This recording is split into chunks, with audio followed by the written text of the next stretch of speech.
Hi friends, welcome back to Will and Roll Arts. I'm Leslie, and today I want to make another spooky diorama. Now, if you watched my last videos, I talked about making a autumn style witch, but I'm going to save her and I'm going to work on another spooky diorama. And in this diorama, I want to use this skeleton. It's a really nice skeleton. It has a nice, awesome jaw here. I grabbed this off of Amazon. I would have gone with the Dollar Tree skeleton, but they're usually smaller, and this one was just a better quality plastic than what you can find at the Dollar Tree. So I am going to go with this, and I'm going to cut into this beautiful guy. What I want to do is have a diorama inside his skull. So when you look through the eyes, you're going to see a diorama. So that is my plan. The first step into making this guy is I gotta cut into his beautiful skull. I want to follow this already nice indentation of the skull, of the bones, and basically hopefully take this part of the head off, build my diorama inside this guy,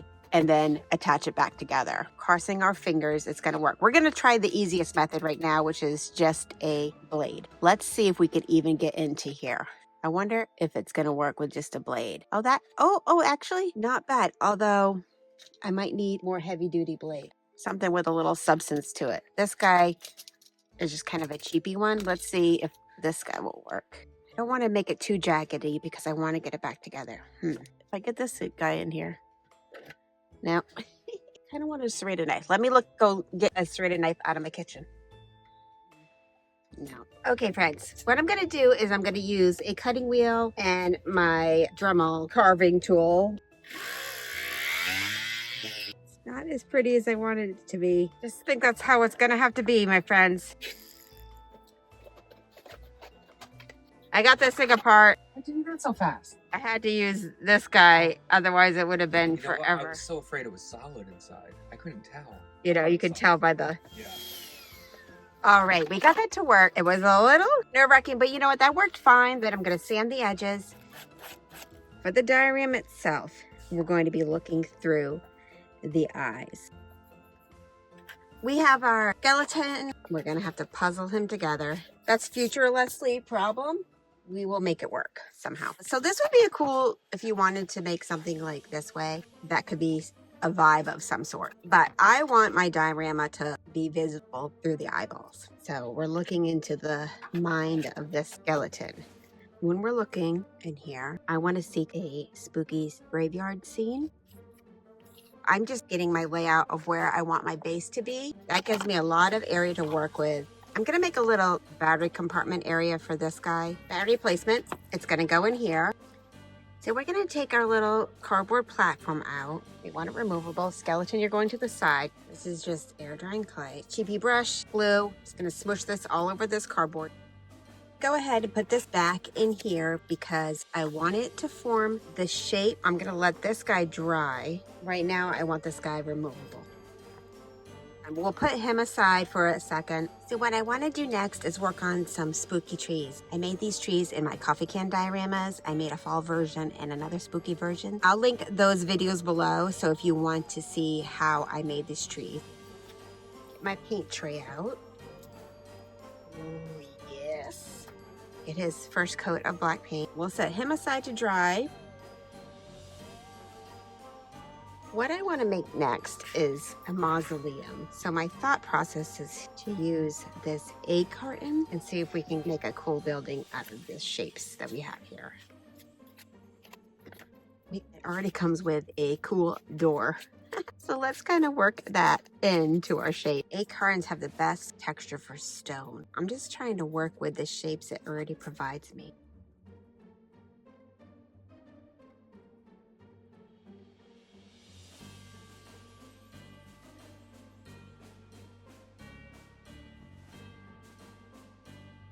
I'm not looking for perfection here. I'm just looking for interesting shapes.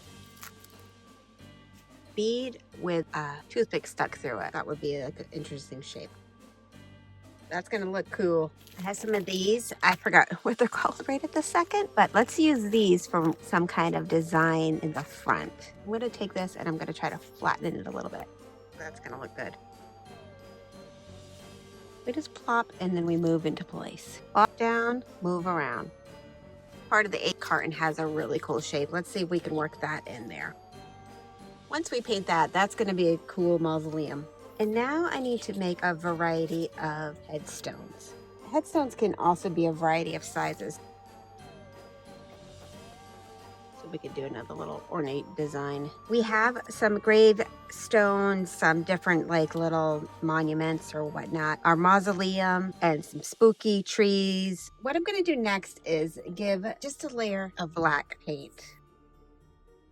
I'm going to glue the mausoleum in the back there, so when you look through the eyes, you can see it in the background. This is kind of a trust the process phase. At this time, that cardboard in there is still removable. I need to be able to remove it so I can get access to add lighting.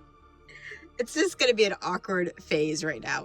So there's going to be different angles where you look in the skull and see different things. So I've now taken that piece out and I have him approximately where I want him to be. So what I want to do now is add some other components in and then add some lighting. I'm going to do some tree placement, hot glue just to get it in the spot I want.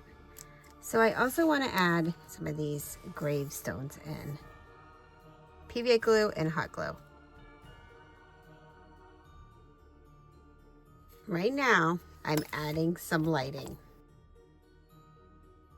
So these lights are going to be candles. I removed some of the gravestones because they were in the way a little bit. We're going to add this back in the skull now, and then we'll from now on work in the skull. The lights hanging are going to be a future moonlight. Get it back where we want it to be. So since these are more of a white light or a soft light, I need to make them a little bit more orange and fiery because I want them to be candles. So we need to add a little color to them.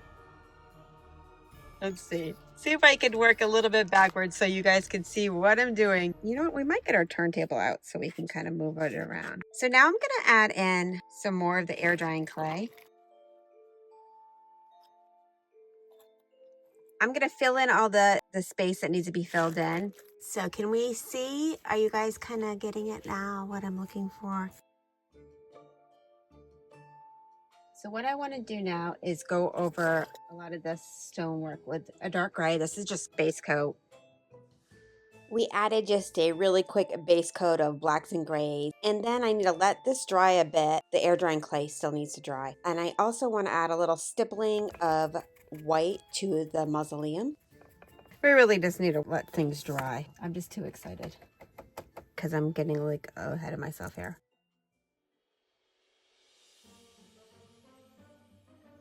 Hi friends, it's the next day. I'm adding a little clay around the eyes, just smoothing out that transition where I cut the edges of the plastic. Now I'm just going between the gravestones and the mausoleum, adding some stippling, adding some dry brushing in, going between whites and grays and blacks. And right now I'm going to go ahead and add a little bit of leaf layer in just to start with the ground layer. This is just old leaves from last year. Doesn't take much, guys. I've been using these in so many projects if you've been watching. If you live in an area where you have seasons, just collect some leaves. They make the greatest little ground layer for your projects. So we've added tons of ground layer. It's all about textures and layers in these types of projects. So you just keep adding different layers, different textures where you think you need it. Also, it's all about a lot of drying time. You gotta wait between drying time.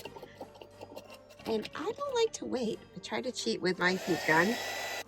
Again. So let's see from the front. Oh, way too soon in. I have some fine foliage. I'm just gonna take that. I have my little messy glue mixture. I'm gonna add some of the fine foliage in here. I'm gonna stir it up. We're gonna make some moss goop. We're gonna just add it around.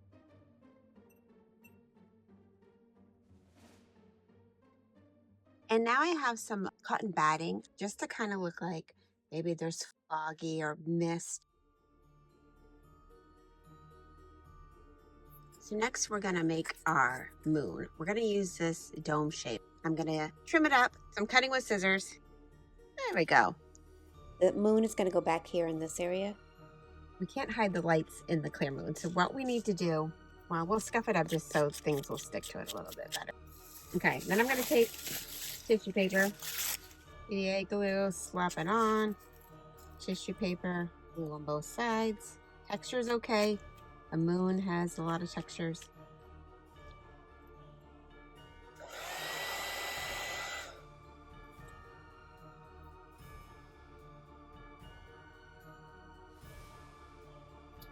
So I have a moon shape, and what I'm going to do is I'm going to take those extra fairy lights that have been hanging out, and I'm going to glue them in here.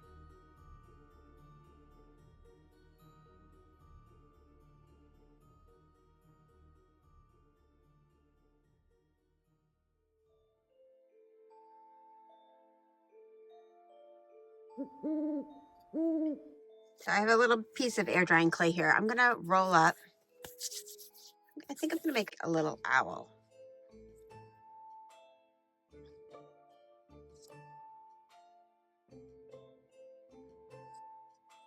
I'll paint him once he dries. Let's see if he stays in place. There. Let me see if I can get maybe we're gonna do it. A little hint of an owl back there.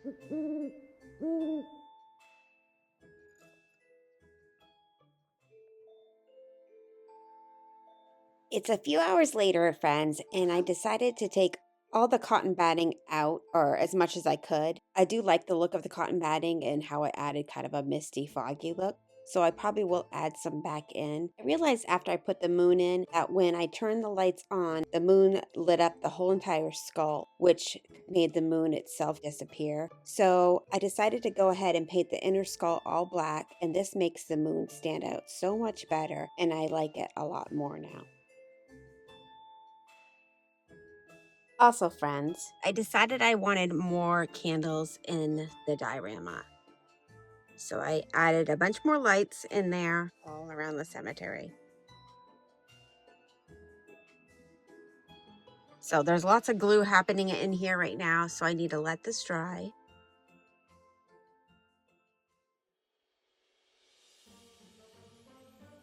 Okay, friends, it's the next day. I don't really need to add too much to the inside, but I want to add just a little pop of color here and there, just because when you look at this in the daylight, when the lights aren't on, you know, just some visual interest. To do that, I'm just going to add, I have this sponge material I used in my last diorama, just little hints of color. So I added just a few pops of color in there. There's like some fall colored bushes, some golds and some reds. So now I'm just going to add some white highlights here and there. Now I'm going to add some of that cotton batting in just a touch.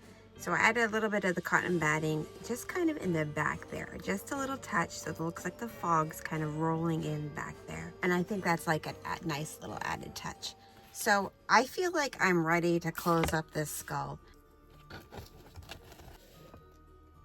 All right, what I plan to do to put this guy back together is the mixture of hot glue and air drying clay. So the first round is just kind of tacking it together with some hot glue, and then we'll use the air drying clay to clean up any ugly bits. I'm gonna add some tacky glue to it as well, and the air drying clay.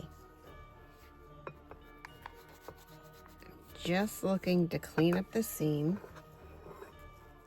Just gonna continue doing the same thing, and I'll let you know how it looks when I'm done. I added a first layer of the air drying clay, and it actually looks pretty good. We're gonna let that dry overnight. And then if we need to add a second coat, we'll add a second coat. Then we can sand, and then we can touch up paint. Let's let that dry and see what we need to do.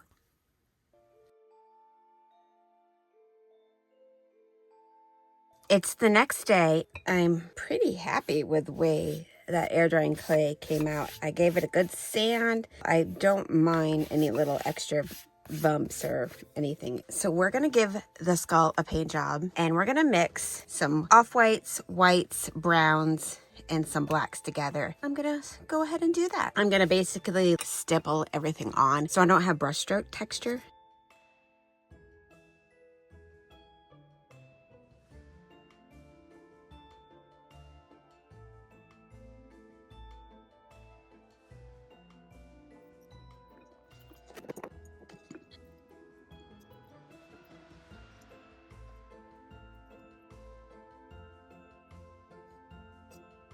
Okay. I think we're going to call it friends. I'm very happy with how he turned out. I think he's super cool. He's going to be a great addition to my Halloween decor.